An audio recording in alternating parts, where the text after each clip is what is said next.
I'm Jeremy. This is my time. Let's talk about news!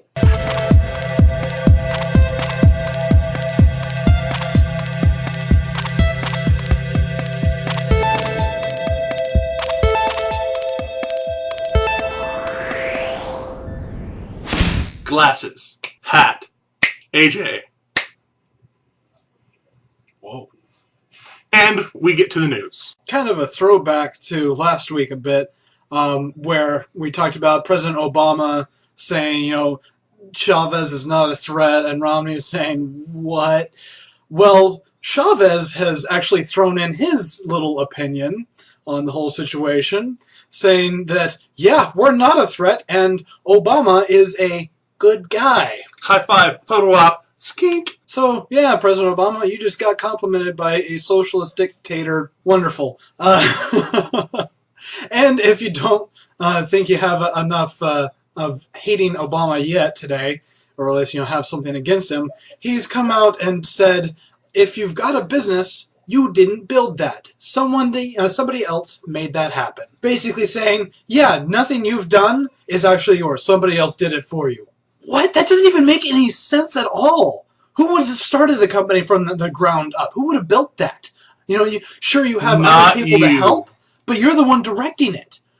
This is a person but not you. Right. This is a person who has no idea how a company is even built or started, how an economy even works. This statement just shows exactly how ridiculous his knowledge is of anything business. And speaking of absurdity that we've talked about briefly, apparently in Texas, our great state, they have been fighting against the anti-voter ID people, and we have a voter ID law currently in place, but it is being challenged by the Obama Department of Justice. Eric Holder has been specifically, you know, trying to attack our dear friend Greg Abbott. And, well, it's kind of fun watching them go back and forth, because Greg Abbott has some points that he doesn't really know fully what he's talking about, and Eric Holder has some points that he really doesn't know what he's talking about. But most of the time it's Eric Holder not really knowing what he's talking about. Basically, they are saying that poor people will be displaced by the, you know, having to go out and get an ID. And this thing boggles my mind, because if you are a person who has a legitimate job, you know, like, I work in fast food, okay? I know, like, you know, bottom of the river kind of jobs. And if you have a job there, you have to have an ID. You have to have a social security card. You have to, you know, be able to prove who you are, unless you're doing things you're not supposed to. So, if you're doing the things you're supposed to, you already have those things. If you don't have those things, they cite, you know, a birth certificate can cost up to $22 and an $8 mailing fee. That's $30, okay? $30, like, you can do a favor for a friend, like helping them move or whatever, if you don't have a job. And if you don't have a job, go get a job. And if you can't get a job because you don't have an ID, figure it out. It's not that hard. And I want to quote a Democratic congressman by the name of Trey Martinez Fisher from the great area of San Antonio, and he is the one of the chair people of Mexican American Legislative Caucus. And he said, "This is a proposed solution in search of a problem. Minorities are not objecting to voter ID. That is just not it." Or this is just not it, actually. Read it wrong. But we move on. The point being that real people are not challenging this. Politicians are challenging this, which begs the question, who is to gain? And I'm going to show you right now. DMV, airports, hospital, pharmacies, donating blood, getting a gun from a gun shop, legitimately, again, I'm going to say, adopting a kid, Social Security office, pawn shops, court. If you want to go see Eric Holder, you know, talk about being Eric Holder in person, you have to have 2 forms of ID. And to vote for the most powerful people in the land, you don't have to have anything. And we're back to reality. And now to back off the serious just a tad bit, because our viewer and roommate and occasional video bomber, Justin, gave us one of the greatest stories that I've seen lately. It's absolutely amazing. It's a half-scale model of a Rolls-Royce Trent 1000 jet engine made entirely out of Legos. fully functional. You know, you watch the video. We're gonna link you to like here and there and wherever I put them. I don't care. Pop, Just move on. click on them because it's moving. It's awesome. It's Legos. Most complex one ever. 677 pounds. 6.5 feet long. I am barely taller than this thing is. Wow. Amazing. And it weighs more than me. I'm just stunned. And now a survey that is taking bits from all over the world of IQ tests are finally showing that women are actually legitimately and fully smarter than men. If only by a small margin currently. One of the things that they point out is that for the first time in a very long time, women's lives have become more demanding as they multitask between having a family and having a job.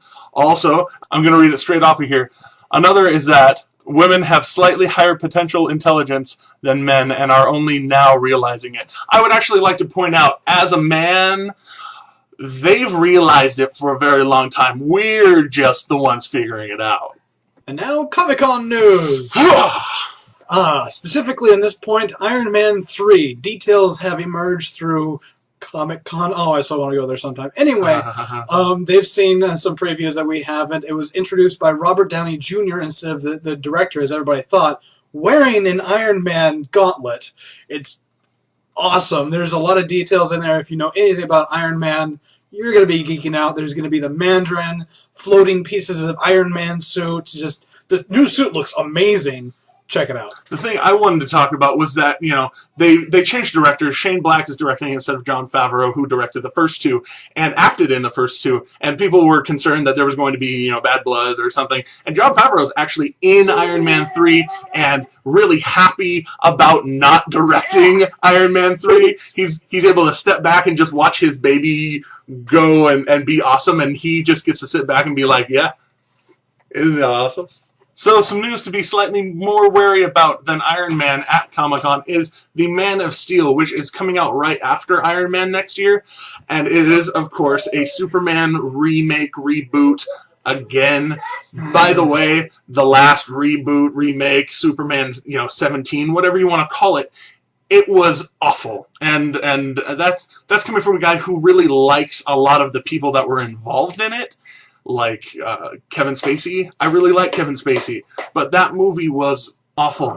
So I'm really actually hopeful for this one. I'm jaded from the last one, but I'm hopeful for this one because of the director, because of the people that are involved. I don't really know Henry Cavill, the guy who's going to play Superman, but he's got Russell Crowe as Jor-El. He's got Kevin Costner as John Kent. I'm getting a little more pumped for it, so we'll see. Let's go see Batman this week. Awesome. And from awesome to little sad. Stephen R. Covey, the author of 7 Habits of Highly Effective People. And highly effective other things. Right. Has passed away, 79 years old. He actually got into a bike accident back in April in Provo and never really entirely recovered. They were hopeful for a while that he was going to get better, but unfortunately, he did not. He did pass away. So when you're 79 and you have a serious accident of any kind, it's actually really hard to recover. So that is kind of upsetting. He was a good guy, and condolences to the family. Yeah, but we got to end on a somber note occasionally. That particular one affects a lot of people, but. We wanted to tell you that how much we really appreciate y'all. I'm going to link you to a story about, well, you guys who watch people like me and AJ talk about news, every day. And this is how a lot more people are getting their news. It's becoming more important. And for us, it's really important that you guys, interact with us. So comment down there. Tell us what you think about anything we talked about. We post a comment of the day, at the end of the show every day. But really, anything you want to talk about it with us, and we'll talk back with you. That's the beauty of this YouTube thing, is y'all can talk to us, we can talk to you all the time, and get discourse going. We want that. So thank you so much. Like it if you liked it. Favorite it if you really want to really help us out. Subscribe if you really, really want to help us out. And, the top tier of helping us out, you don't have to give us any money. but share us with your friends. Let them know what we do, and we can keep doing what we do. And obviously, you're not the only one watching news on YouTube anymore. Share it with everybody. It's a growing thing. Thank you so much for watching. Again, I'm Jeremy. I'm AJ. And these are extraordinary times. Be aware.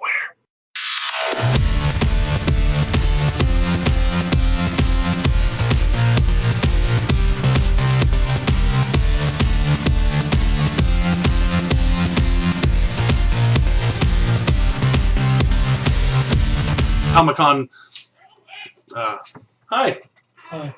Your flip-flops are loud. They are extremely, awesomely loud. Moving on. Hey, we already credited you.